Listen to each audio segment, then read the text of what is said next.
In many indigenous cultures of the world, it is prophesied that a time would come when the earth would become sick because of man's greed. The people, having forgotten that our Mother Earth is sacred. At this time, a new tribe will gather from all nations, known as the warriors of the rainbows. They will be mankind's key to survival and will remember through the ancient wisdoms how to heal Mother Earth. That day is upon us. Aho. Think of all the things that this mountain needs. You've lived here for so long, you know the healing that it needs. All of the bad things that's happened here needs to be erased. And so the message is the Great Spirit. You can do this with sound and vibration. Mother Earth, be with us. Come forth.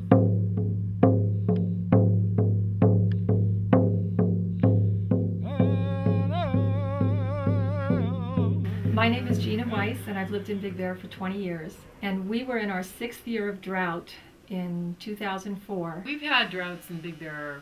I mean, it's part of our ecosystem, but the trees didn't die like this year, this last drought. That was so alarming. That was the thing that made this drought different. This is something I've never seen. We were to the point where it was very frightening. And I noticed little things like the ants. All of a sudden, there are no ants in the trees. Their mounds in the forest are empty, or there would just be a few left and they would be dying. This is a part of the healthy ecosystem of our forest. No matter how small the creatures are, they're really important to the entire full scope. We had at least a good 7-year drought, and things were pretty sparse even before that. And I think a lot of our aquifers kind of dried up. At least that's my assumption. Our lake was, what, 15, 18 feet down. And even after a decent snow, it still stayed down. We had the experience the year before of evacuating. The entire mountaintop was evacuated for 4 to 5 days because there was wildfire that actually came within 8 miles of Big Bear.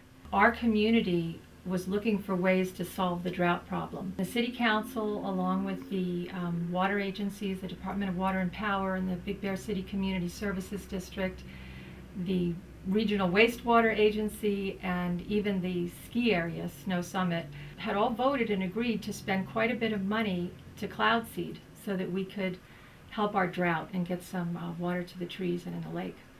It was actually going to be $500,000 over the course of 3 years. It was $166,000 a year.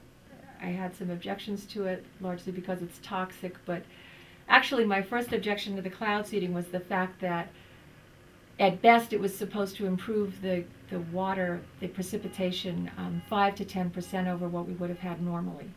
And as far as I was concerned, 5 to 10% of very little is even less.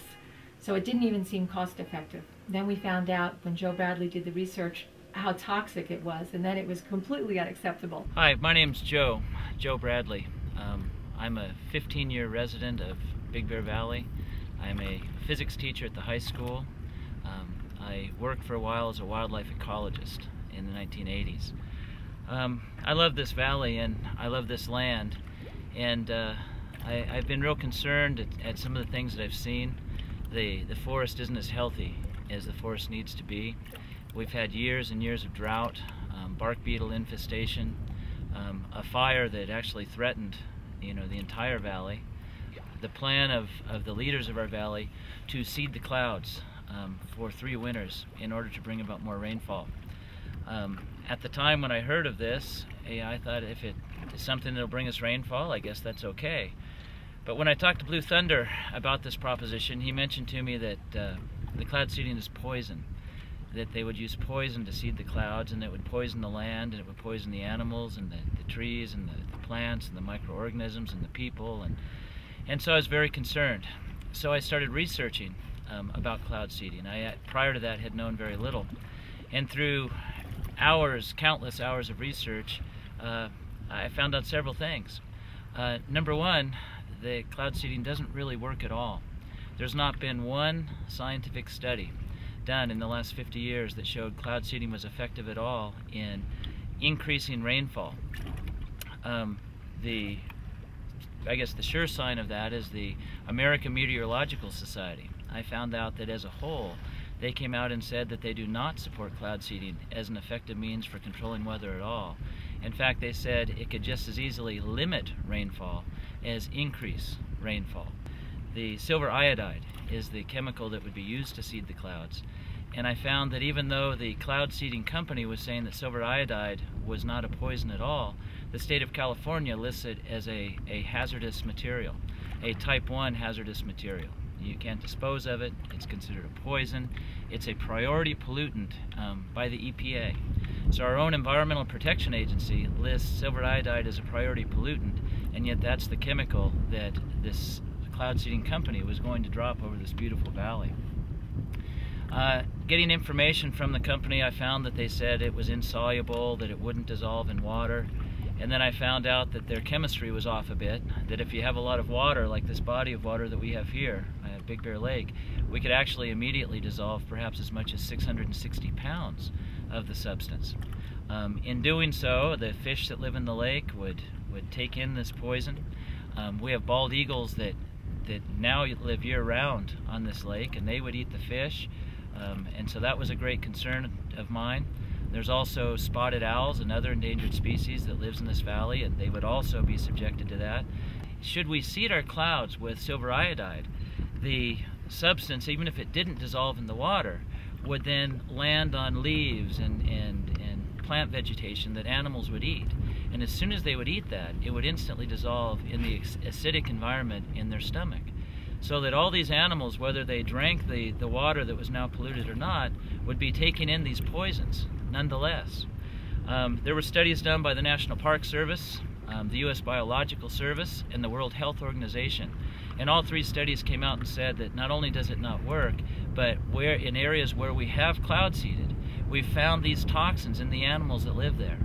The Santa Ana Quality Control Board that controls the water from Big Bear Lake all the way to the Pacific Ocean, and they came out in agreement and said that all of these accusations, all of these statements about what could happen are truth. And they declared that if our valley went ahead with this plan of seeding the clouds, that the Santa Ana Quality Control Board would pull all of their funding, which amounted somewhere between $2 and $4 million per year. With that being the case, thank goodness, our valley decided that we would abandon the plan for cloud seeding and trying to increase rainfall with silver iodide. When Journey to the Heart put on a conference called The Gathering down at Jenks Lake near Big Bear, that day, which was September 9th, it was pouring, and it had not rained here in months. I later checked the newspaper, and there was absolutely no weather predicted. But on the drive down, I thought, somebody's doing something. Somebody down there knows what's going on. Because The Gathering is a conference of indigenous healers and wisdom keepers from all over the world. It occurred to me to ask who here knows most about calling the rain. And I was directed to Blue Thunder.